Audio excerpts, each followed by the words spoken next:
So Bruce and Tosh, first of all, we're just thrilled that you all agreed to be a part of this documentary, that you're here tonight as part of the panel. And the question I'm sure a lot of people are just wondering is like, why would you agree to this? I mean, you're exposing this traumatic event and story from your life and sharing it with thousands of people. But I know, Bruce, for you, when they pitched this idea to you, there wasn't a whole lot of arm twisting. Like you were in from the get-go. Why was that? Well, I think ultimately for me,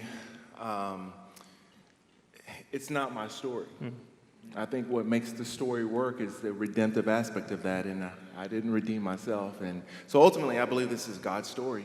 And to be a product of His grace, and to be able to do it in such an effective way, to put that on display, I just felt more so just a sense of stewardship, that, with this, if people are willing to tell the story, I'm willing to be a part of it. So that's kind of where I landed on it. Well, for me, Bruce told me I was getting paid. So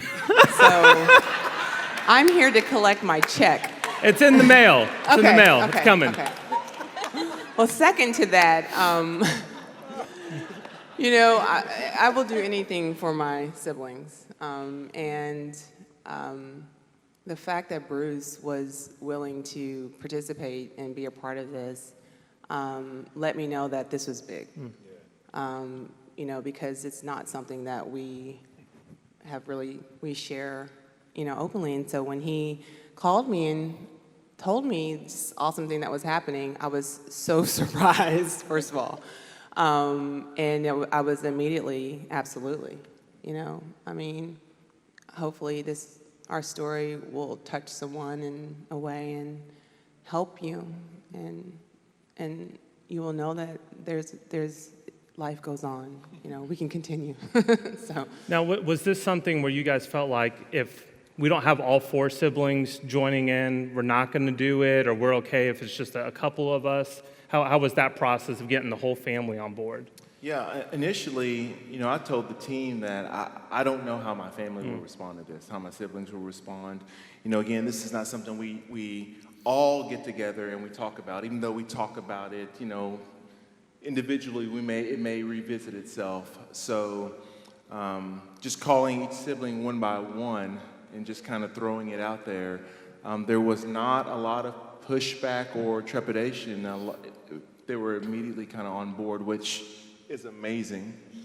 And so once everybody was on board, it just became one of those initial things that it was almost like a confirmation that, there's something going on here, or something going on. So Tosh, your part in the film is probably one of the most powerful parts, definitely the most raw and emotional part. When you signed up for this, did you expect to be sharing like that kind of emotion in this film? No. And when I knew they were coming to film, it was just like psyching myself up, like, don't cry. Do not cry. Be a sloppy mess on camera. But I find it very hard not to speak about my mother and not be emotional. Case in point. But it's just, a lot of our story is wrapped around what happened, and I feel like my mom has been lost in that because it's a tragic thing that happened, and how are the kids, or how did you survive, or but my mom was a person too. Yeah, that's right. And so if ever I have an opportunity to speak about her, I will do it. And well, we're just thankful for your willingness to share that and to be a part of this. And I've heard from several people that as you guys kind of were sharing pieces of the story, that you learned things about each other, about the day it happened that you just didn't know before. So what are some of those things that you've kind of discovered through this process that you didn't even know? Wow. There's a lot of things, actually. A lot of things. I think initially the depth of really how much this has impacted us. So for us, a lot of the times when we're talking, we talk a lot about our mom. That's who we spent a lot of our time with. When I think about memories growing up, we were with our mom a whole lot. So when we got married, I remember having just this thought of, man, my mom would love to be here. She loved to be here. Never thought about my dad in that situation. I thought about my mom in that situation. It's interesting through all of this, as you can see how it unfolds, I began to realize how much my father, his role, whether his presence in my life was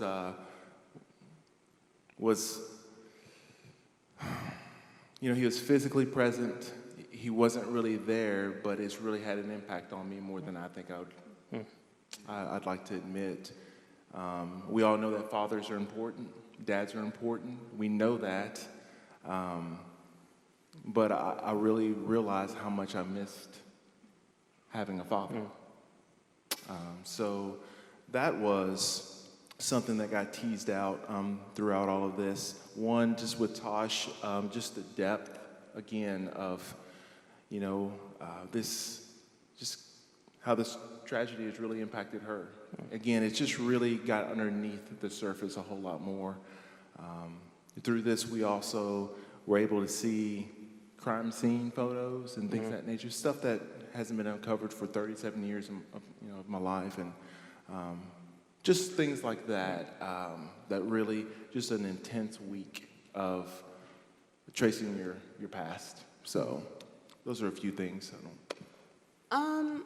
I think for me, the biggest thing is, we have all talked about it in terms of, hey, this happened, or do you remember this, but we never talked about how it made us feel, or, the pain. But throughout this process, what I learned is how we have all taken this tragedy and poured it into our children. We all, I think, have the same mindset that we don't ever want our kids to ever feel how we felt as children. And we've all been very intentional with our children because of that. And so that was one thing that I was pretty happy about, because we're on the same page. So Andrea, this next question is for you. Kind of twofold. One, what was the pitch from Bruce to you about this film? And two, how has it been just kind of, I think you watched the film this week for the first time, right? Seeing your husband be a part of this. I remember him coming home and telling me this, and I was like, are you going to go along with that? I mean, I was like, no way. She was like, this is so not you, And in a lot of ways, she's right. And then I was like, well, do you want, all the siblings will have to be on board, right? And he was like, yeah. I was like, it's not going to happen. And then you all agreed. And so I was like, okay, it is going to happen. But so seeing the film for the first time like that, I remember Bruce telling me his story when we were dating. And I remember just, what?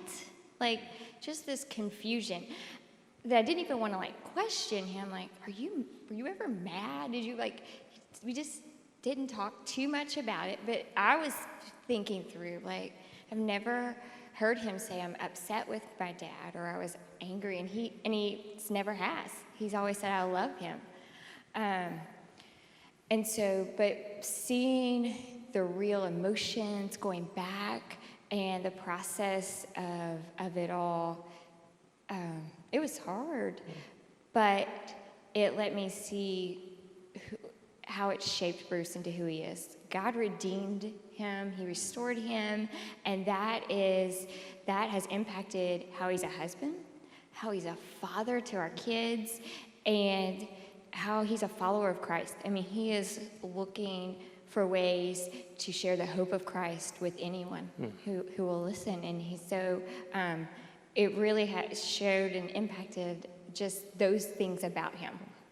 You guys were sharing the other day how your kids are still very unaware of this film and just all the things that took place. What is your hope for how this film will be used in their life in a few years as they get older and start to process through all of this? Yeah, this is definitely, there's ultimately, I want God to be highlighted in all of this. That's my ultimate thing. But it's neat in that one of the byproducts of that is that we get a nice little well-produced family piece here, don't we? And they didn't charge you, right? Well, we don't pay till they pay Tosh. So it's going to be nice. Even the ones that are unborn down the line, they'll be able to see this family album, if you will, this memoir of just where we come from, and again, highlighting not just our story, but the God of our story. And so hopefully it will, in future generations, not only point my kids, but our kids' kids to the hope of Christ, what he can do, what they come from. They're a part of this. Literally, they're a part of it, and I want them to know that. So Patrick, Tasha just kind of mentioned the role of all the siblings and their involvement with their kids now. And when you notice at the end of the film, you kind of show where the 4 kids are now. And from what I've heard, all the kids are very successful adults, but you chose to highlight the family piece. What was kind of your thought process behind doing that? Yeah, so getting to hang out with Bruce's family, it was such a privilege to get to know them. We'd spent time with each sibling as we were shooting. And like Erwin mentioned in the piece, people ask him, well, how did you guys turn out so well? And I think what people mean is that they're all very successful by any standard. They have successful lives, successful families. But we wanted this film to be about some of the small moments that they weren't able to experience when they were young. And so there was a number of things we could have placed at the end next to the pictures of their accomplishments. But a short story, so when we were filming with Erwin, we tried to connect with him several times. And he actually canceled on us twice because his kids had a sports event. And it was the most important thing to him to be at that event for his kids. And so he canceled on us. And then we went over to Tasha's house to film that piece. And she was a great host. She got us great food, the best food ever. We spent a lot of great time with them. But when her kids got home from school, she went outside. She goes, I'm sorry, guys, I got to go outside and play with my kids. And so she left us all in the house. She went outside and she played with her kids. And so we wanted to highlight those small moments at the end of the film that they didn't get to experience as much when they were young. And so, and in many ways, which is just as great as an accomplishment. And Brady, feel free to jump on this question. We were just kind of a discussion down there. So like in a documentary, how do you balance having it scripted, having a plan of what we're trying to do versus kind of being off the cuff and capturing a lot of that raw emotion? How do you balance those two things? Yeah, we definitely wanted it to be a real story. We didn't want to sugarcoat things too much. We didn't want to have we didn't want Bruce to be an actor. We wanted Bruce to be himself. But there is some structure that goes into making a film like this. We know we wanted to be a story about a journey. So we had to plan this journey. We had to, we wanted to take Bruce on a physical journey and also a spiritual journey as well. So we thought, we were gonna fly to all these locations, and then we decided, well, we can do a road trip.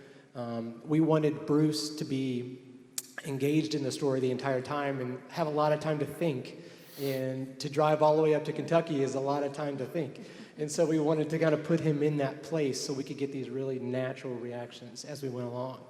And so I think it was a very, difficult week in many ways for Bruce. But it allowed us to create these real life scenarios where we got real emotions from him. Yeah, I think the gravesite scene in particular kind of shows that, like, you know where you're going, you know it's going to be that day, but capturing that raw emotion and not having multiple takes of it. It's like, Bruce, we need you to one cry take. again. It was one take. It's That's all just we had. one take One and take. capturing One take. that. Absolutely. Exactly. And Brady and the team did a tremendous job at framing up those shots. It was a tremendous amount of pressure.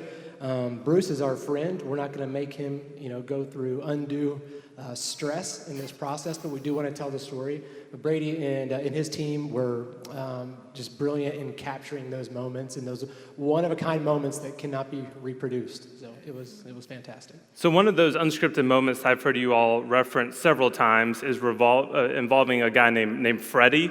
And tonight I think we get a little clued in on what that's all about. Carrie, do you want to tell us about Freddie and what role he played in this documentary? So it was the day of the anniversary of his parents' death, and it was in the scene where Bruce was driving by their house on Cherrywood, and while they were doing that, Brittany and I went to scout the next location, which was going to be the forest that your dad ran through. And while we were there, we saw this little Korean grocery store, and we thought, okay, let's run in and just see if anybody there knows the Roberts. And I went in and talked to them, and the lady said, no, but you need to talk to Freddie. He's been here forever. You'll know Freddie. And I said, okay. So I jumped back in the car with Brittany, and I was like, we need to go find Freddie. And then we were like, we don't know where Freddie is. And about the time we realized we didn't know where Freddie was, a lady came out, and she knocked on Brittany's window, and she said, Freddie's at the liquor store down the street. Okay. Well, it's Freddie's Liquor. He owned It was, yes, he owned it. Yeah. he owned it, Freddie's liquor store. And I looked at Brittany, I said, I think we're going to the liquor store. And so we did. We drove, like half a mile down the road, and we saw this old sign that said Freddie's Liquor Store. And Brittany sat in the car because she's a big chicken. Well, I wasn't going to get in trouble. We're on the church trip I here. didn't know about this. Don't use the church credit card. We turned in our receipts. This is Carrie's last day on staff, but go ahead. Oh! It was all for a good cause. But then I'm a nervous wreck because I'm was. sitting alone in the liquor In store, the liquor parking, store lot. parking lot. You With go in. bars on the windows. Like, Yeah. it's a sketchy A place. little shady. For sure. And I was in there for a long time. A Yeah, long time. I was in the liquor store for a long time. So I go in, and there was an old man sitting at a window, like with bars on it, like a drive-up window. And I was like, I'm looking for Freddie. And the lady at the counter said, he's with a customer, he'll be right with you. And I was like, okay. So I just stood there and stood there and stood there. And finally, he finishes with his customer, and he came up, and I said, I'm here. I said, I'm working with a team. We're working on a documentary, and we're trying to find some information about Thaddeus Roberts and his wife, Sanea. Said there was a murder and suicide 30-some years ago. And he said, oh, yeah, Mr. Roberts. I know him. He was in the military, right? And I said, yes, sir, he was. And about that time, somebody else drove up to the window, and he said, just a minute, and I'll come back and talk to you some more. And so as he walked over to the window, I got my phone out, and I texted Brittany. I don't know if you remember what I said. You said bingo. That's right. Because I was like, oh, my goodness. Like, we never expected to find Freddie. But he came back, and he gave us all of this information. He knew Mr. Roberts, and he knew his rank. He knew all this stuff about him and gave us some information. And later in the day, it was really cool because it was one of those things where, we didn't expect to find him. We didn't expect to meet Mrs. Good, who was a lady who worked with your mom. And we had all of these things that we needed to do at the same time. We needed to shoot in the woods, Bruce running in the woods at a specific time of day for Blue Hour, because Brady was very specific about Blue Hour. Very specific. You Very had to be on time. Well, and then we left. Well, that's another thing. We can talk about that in a second. So, Korean church, we mentioned in the film one time about there's a whole other segment that we don't touch on about the Korean community around your mom. And so one of her friends connected with Bruce while we were there. And so all day we had been planning to get to the woods at a certain time with just enough time to shoot. And we get a phone call from Miss Good, and she said, do you want to come to Korean church with us? And we said, Brady, I'm sorry, but we got to go to Korean church. Yeah. And so they're like, it'll be 25 minutes, no worries. And I'm like, okay, we can get there, we'll go to church, and then we can get back just in time. And then we get in, and the pastor did the whole sermon in Korean and then in English. Yeah. And it took like an hour. And so I'm texting Brady, I'm like, I'm so sorry. And we ran out, and luckily it worked out. We got there just in time, but that, we didn't plan for that. We didn't plan for any of that. And another thing we didn't plan for is just when we got back from Korean church and we were back in front of the restaurant and the grocery store, we were just out there talking. And who drove up in his car while we were out there was Freddie.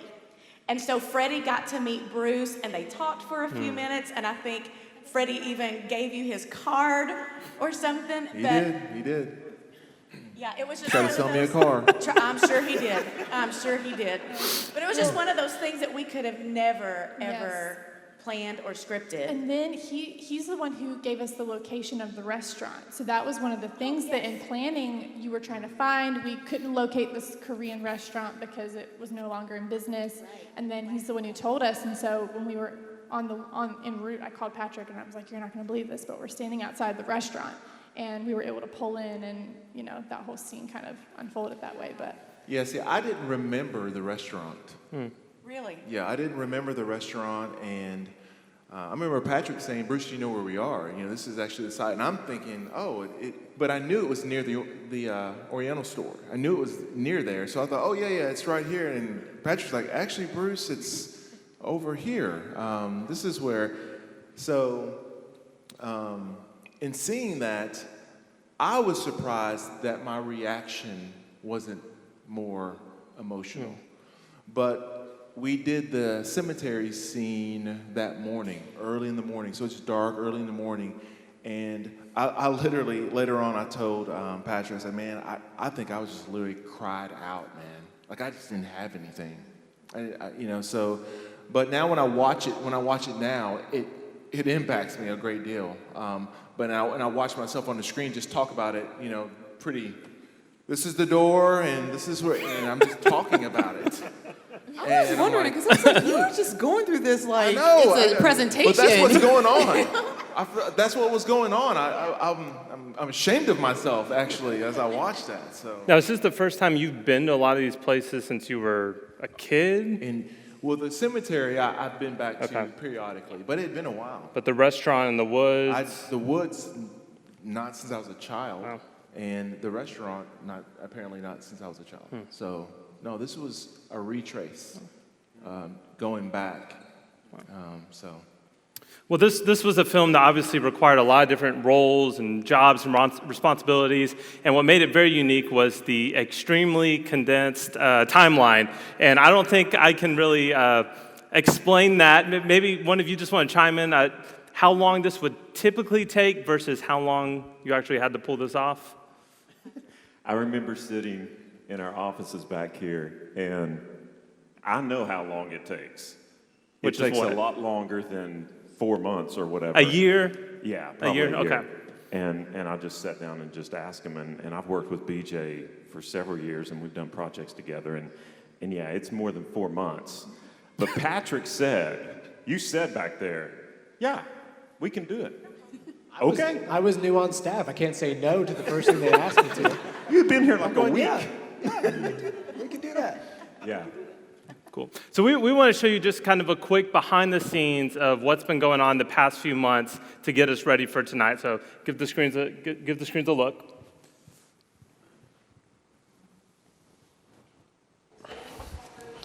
Check 1, 2.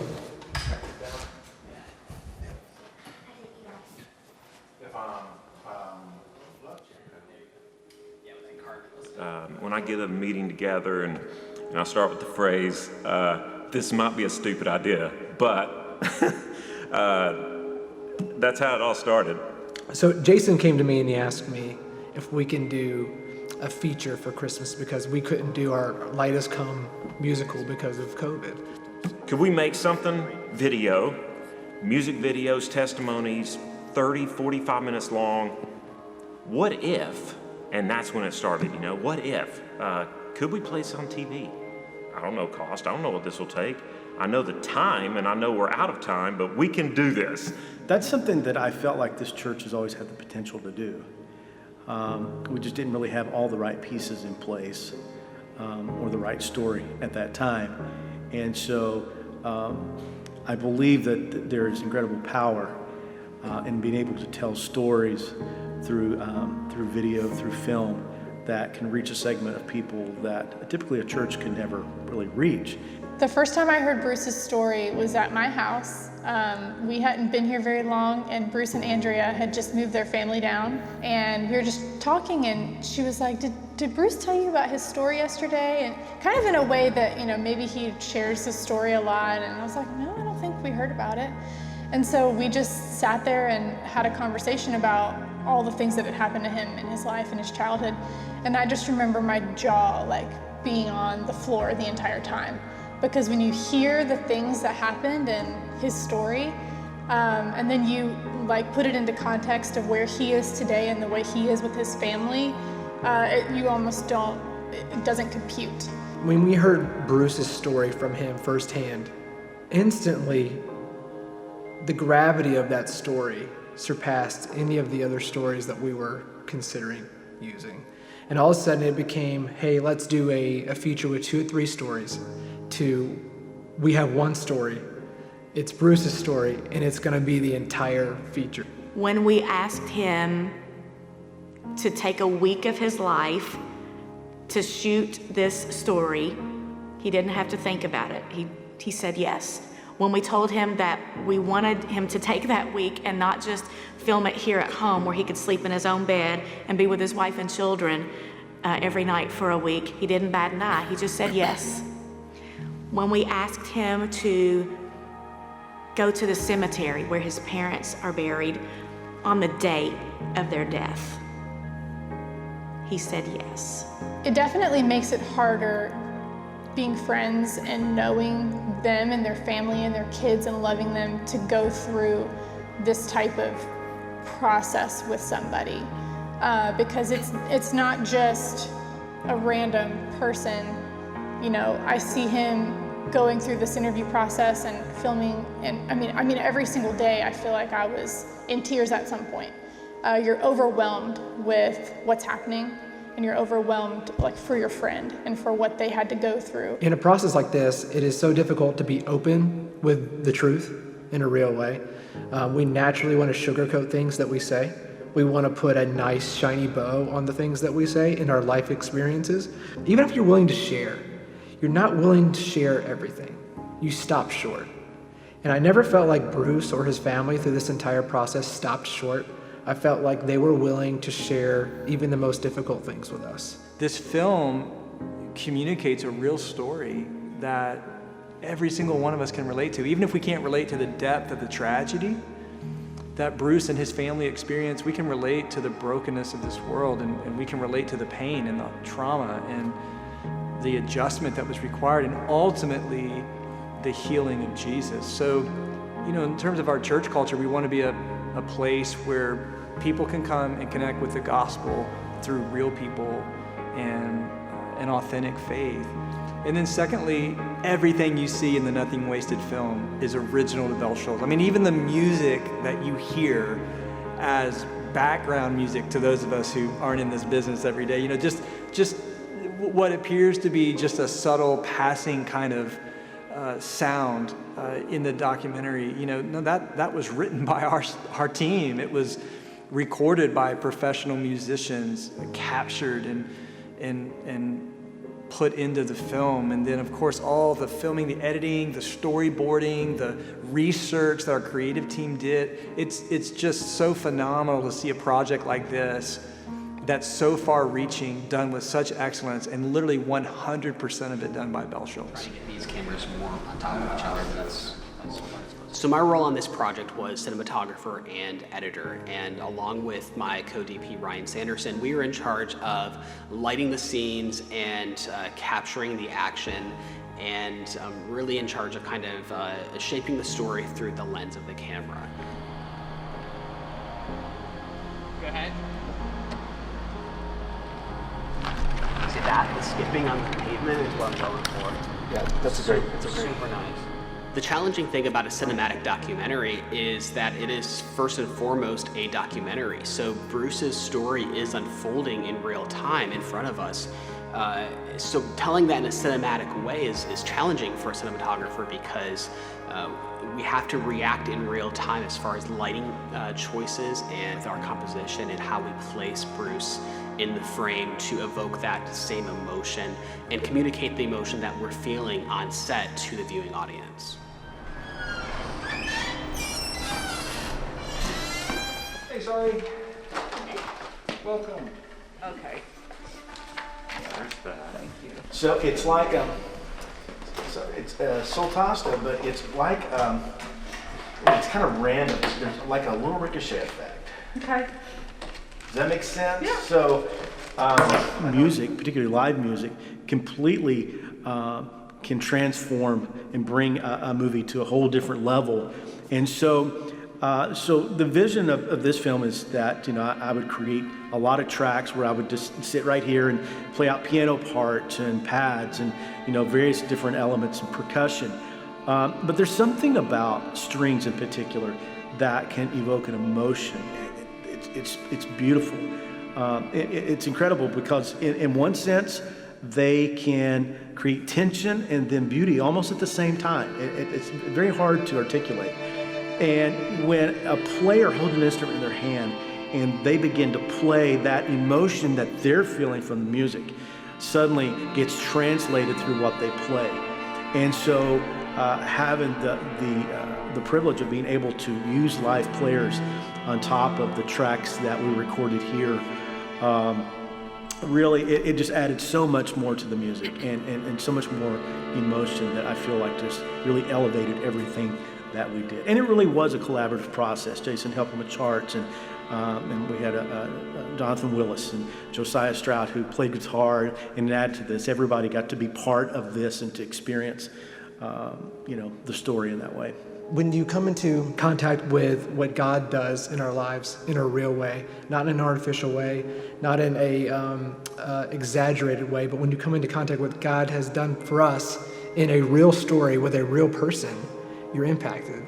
The truth is that none of this would have happened without the bold moves that have gone into every facet of this, not just of our leadership and our creative team and our worship team, but also the bold moves and the support of every single person who attends Bell Shows. I've been on this Christian journey for a long time, and it's neat to see God reveal himself in a brand new way like this year to me. Just to be able to just once again know that he's in charge and that we need to just fully trust in him. And I think sometimes that surprises us how much it impacts us. But the reality is like those real stories are baked into every single person's life. Like we all have a story. Circumstances might be different, but we all have that story. If you've come to know Jesus, you have that point in which he's made contact with you and your life is forever changed. Even when we go through things that are just, devastating and tragic, somehow, some way, God is able to bring good out of that. And that's, I think, to me, the thing that I took out of Bruce's story. No matter what happened in his life, nothing was wasted. I just think it's a beautiful picture of how the gospel is and how none of our lives are wasted for us that know Jesus. It's weird to even think about saying, I'm thankful for COVID.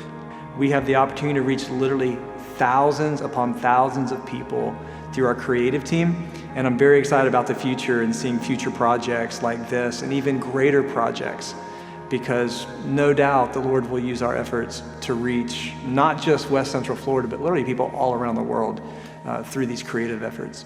And this documentary really is, I think, a step in that direction of establishing this is who we are, and this is what we've come to say.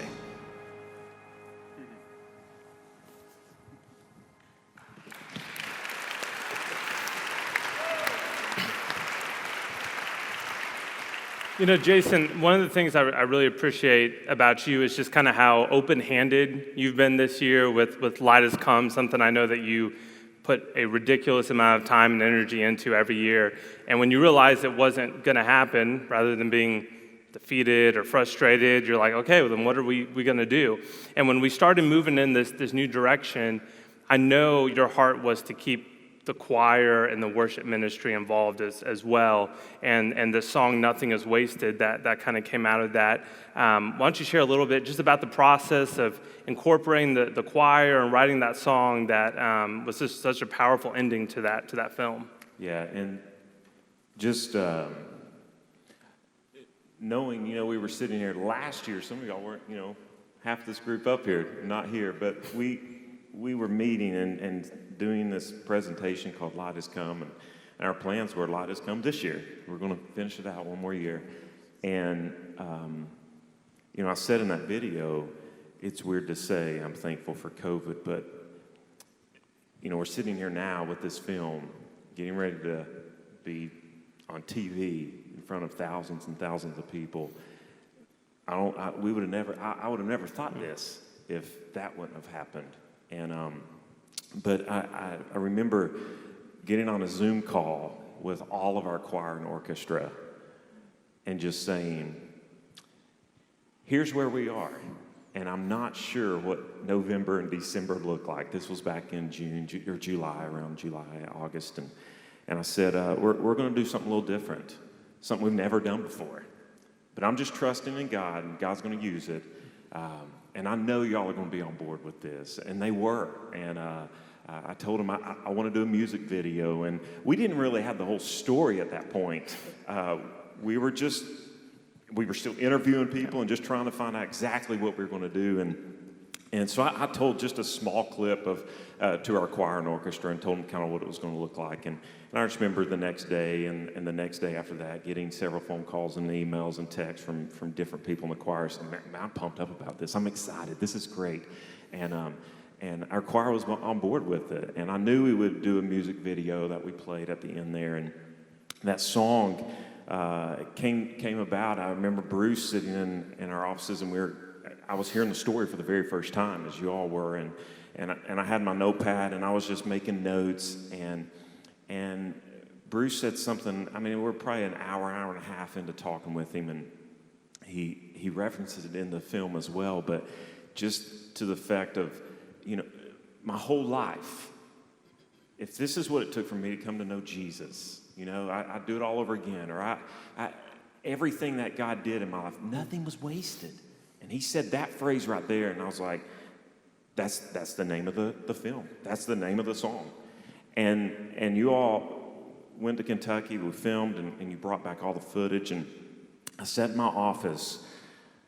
There's I don't know if I told you this, Bruce, like 4.5 hours of just you talking. And I watched every single minute of it. And I had to take several breaks because it's heavy. And I have like 5 pages of notes, and I was just picking out key phrases. So I guess really Bruce wrote the song. And You're welcome. Yeah. but An Oscar and a Grammy. Yeah, that's right. Wow. And I asked one of our worship leaders, Jonathan Willis, and he works down the hall from me, and I said, grab your guitar. And we sat down and we just wrote this song together. And I had the choir involved. BJ helped out with that. It was just, so to have them to be a part of something that's totally different for all of us, but a really, really cool thing. Yeah.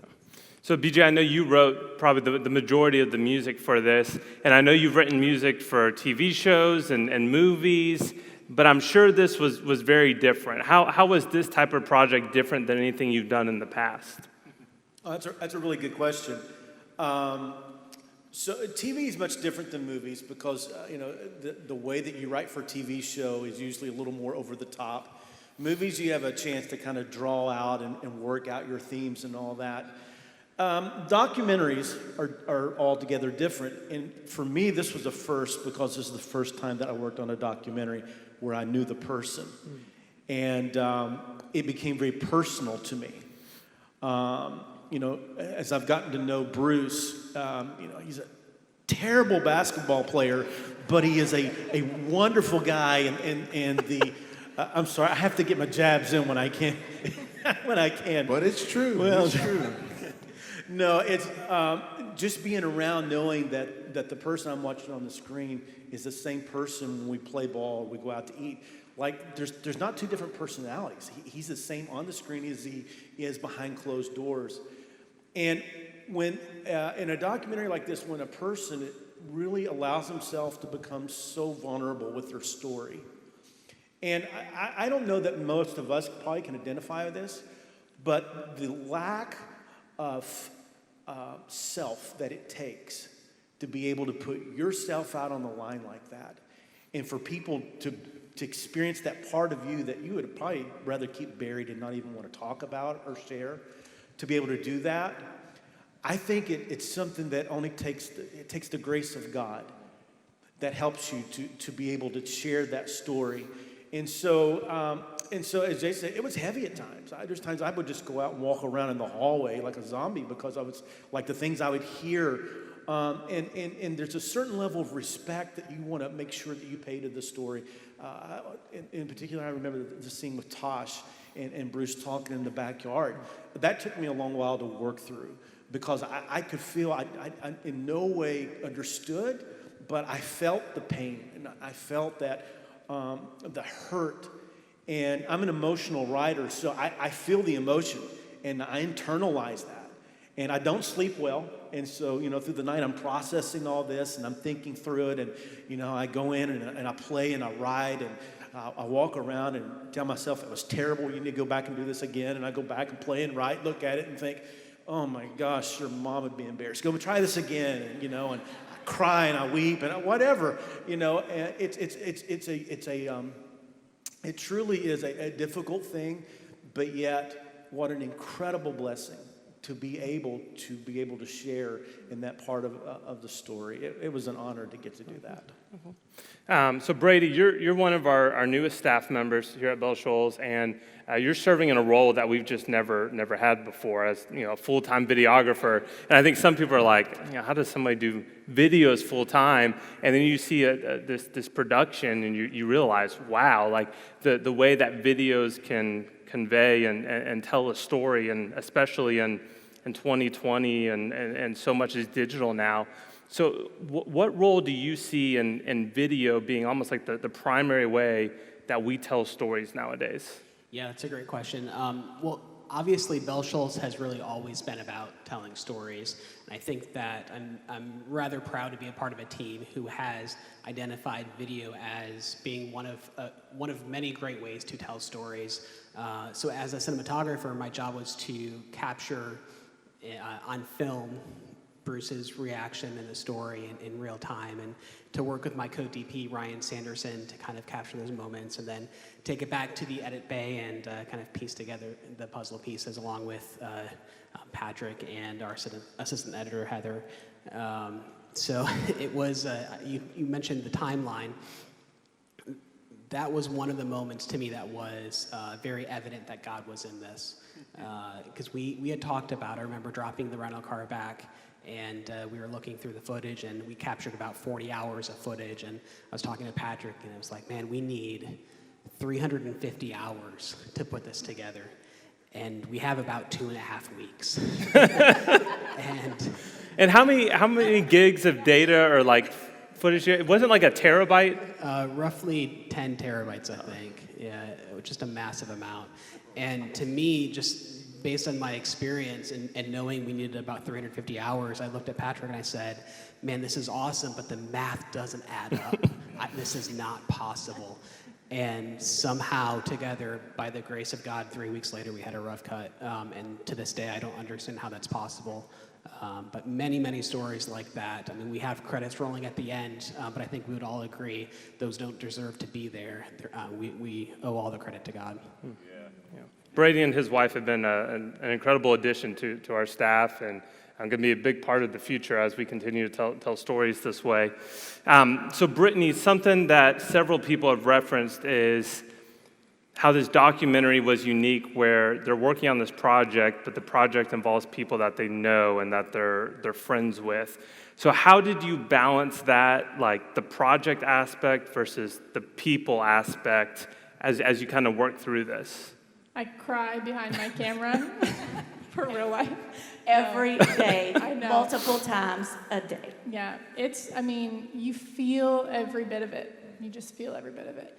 And I think for me, everything is kind of personal to each person. So for me, this is a story about a loss of parents, and I can identify with that. And so I think sometimes we shy away from telling stories that, kind of go into those dark places that we don't want to think about and talk about. But it gives us a chance to identify and connect with each other and understand that we're not alone in the things that we feel and how we can come out of that. So I felt every bit of it, and I would text Andrea, like, it was a hard day, and especially for Bruce, I felt the gravity of everything we were, making him do, and he graciously was like, okay, I'm like, all right, buddy, let's go for another run, okay, and it was a long, hard process, but, with Bruce, he was just all in the whole time. And like Patrick said, I don't think any of us expected any of you to be the way you were, and it was just an incredible blessing to be a part of it and be around you. And I still, I've said this many times, I don't know that if I would have been willing to do that. And many of us in this room are the same way. But the hope is that people will hear this story, connect to it on a personal level. People who would never walk in this building will see this somewhere, and they'll connect to it and hopefully hear the gospel from it. And that was the advantage of naturally getting to know you all beforehand. So we had already had conversations and been to their home and eaten meals. And so this wasn't just something out of the blue. Hey, we heard about your story and we want to do something with it. That would have been abrupt. And but just knowing just what little I did know of you guys, it just made the journey a lot easier. I mean, it was really, I think we even use this term, we didn't feel used. I mean, it was not, hey, we got a good story, let's try to capture this. It was just really, we were in this together, really in this together. So, and that was part of the rewarding aspect of this, for certain. So, Corey, ultimately, you were the one who kind of had to sign off on all of this. And when Jason and the team kind of pitched it to you, what was it that got you so excited about this kind of project, which is very unique in the church space to do something like this? Yeah, for sure. Well, first of all, it's the quality of people that I get to work with every day. And I'm excited for our church family to see just the quality of people, the talent, the giftedness that the Lord has brought to Bell Shoals. And, I see it every day, and I know their backgrounds, their immense experience, and what they've done over the years. And the fact that the Lord's kind of brought us all together at this time in this season is really, really special. So when they came to me initially, and they had a strategic vision for this that was certainly in line with my vision for what we need to be doing in the future, it was a no-brainer, and we knew we were going to have to make an adjustment. But to do it at this level with this kind of opportunity was exciting to me. And we have the kind of team where we can point them in a direction and let them run. Right. And that's exactly what they've done. And so that was a part of it, just knowing the quality of who we have and what they wanted to do. But then beyond that, something we've collectively been working on over the past year is creating these inroads where we're telling stories through media and creative content. And that's for two reasons. First of all, theologically and biblically, storytelling has always been a powerful avenue of connecting people with God. When Nathan confronted King David about his sin with Bathsheba, he didn't walk into David and say, hey man, you're prideful and you're covering up your sin, repent. Nathan walked in and he told David a story. And he got David's emotions involved. And David was like, yeah, that guy needs to change. And Nathan said, well, you are that guy. Jesus just didn't walk around teaching and confronting all day. He told a lot of stories to help people understand the truth of the gospel and of the kingdom of God. The Apostle Paul didn't just teach and preach. In his teaching and his preaching and in his conversations, he told stories. He used analogies. He talked about fighting a good fight. He talked about running a race. And so we live in a world that's always been drawn to story. And then secondly, now we live in a world here in 2020 that's telling story through media and creative outlets. And if the church doesn't take advantage of that, we're missing phenomenal opportunities for gospel impact. My children don't watch television. They watch YouTube. They don't watch TV. One of my son's favorite people on planet Earth is a guy by the name of PewDiePie. Have you guys heard of him? I hadn't heard of PewDiePie. He has like 400 trillion followers on YouTube. And, oh, Dad, have you seen PewDiePie? Nope, never met a man named PewDiePie, buddy. Nope, he's like in the Netherlands or somewhere. I guess that's Netherlands, you name your kids PewDiePie. But look him up. He's like, at one time, the number one, you should know this. I don't. I'm not. You don't know who PewDiePie is? I do not. Well, get with the program, man. Well, he's not going to admit it up here now. yeah, well, maybe get him out of student ministry. I don't know. So, it's just a different world. And we're rapidly seeing a shift away from standard normative outlets in terms of creative content to now we have it on our phone, on our iPads, on our computers, every single, even cable. If you have cable television, there's an outlet for you to watch it on your phone and on your iPad. So I'm just saying the world is changing, and I strongly believe at Bell Shoals moving forward, we have to utilize these opportunities for gospel engagement because we have such phenomenal opportunities with the quality of the team that we have, the vision that we have, and then ultimately we have the greatest story that has ever been told, and we have the greatest story that every single person desperately needs, and that is the story of the gospel of Jesus Christ. And so we're going to preach it here every week and at all of our campuses. We're going to do it through all of our ministries that we've always carried on with excellence here at Bell Shoals. But in the future, to be able to leverage these creative outlets and opportunities is huge. And it will literally open the door for us to engage the world with the story of the gospel. And I certainly appreciate your vision for us to, I think a lot of times the church is very behind in terms of creativity and these kinds of things, but our church really leading the way with these kind of creative endeavors that really are critical to communicate to our culture these days. So as we wrap up, Jason, just what is your hope? What is your prayer for this film, for Thursday night, for next Sunday, for these coming weeks? From the beginning, I told this team as we were meeting about these things, I said, whatever we do, we got to share the gospel through it. How can we reach that person that will never enter these doors for whatever reason? And so Patrick, we put together a website, and it's been up on the screen tonight, nothingwastedfilm.com. And you can check it out tonight. It's live, and there's boxes on there if you've decided to follow Jesus, and you can check those boxes. We've got a place where we can get in touch with you. But here's the thing. My prayer from day one has been that God would just do something way beyond our reach, way beyond our imagination through this endeavor. And I truly believe he's going to. My prayer has just been that we would be overwhelmed from what God's going to do.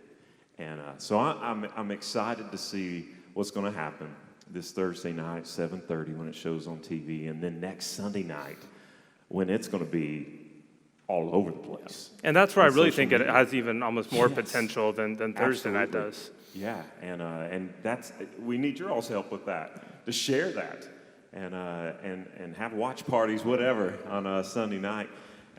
But I still believe, even in a room this size with this amount of people, that I'm not going to take for granted that everyone that walks in these doors has a relationship with Jesus Christ. Maybe you're struggling with something tonight. Maybe you're unsure. Hey, come talk to me. Look at the website. We'll get in touch with you.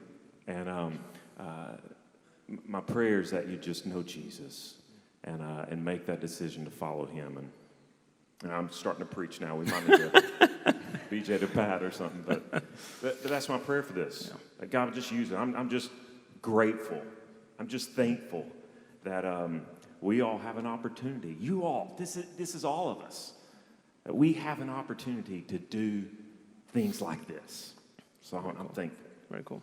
Hey, can we show our appreciation to our panelists tonight?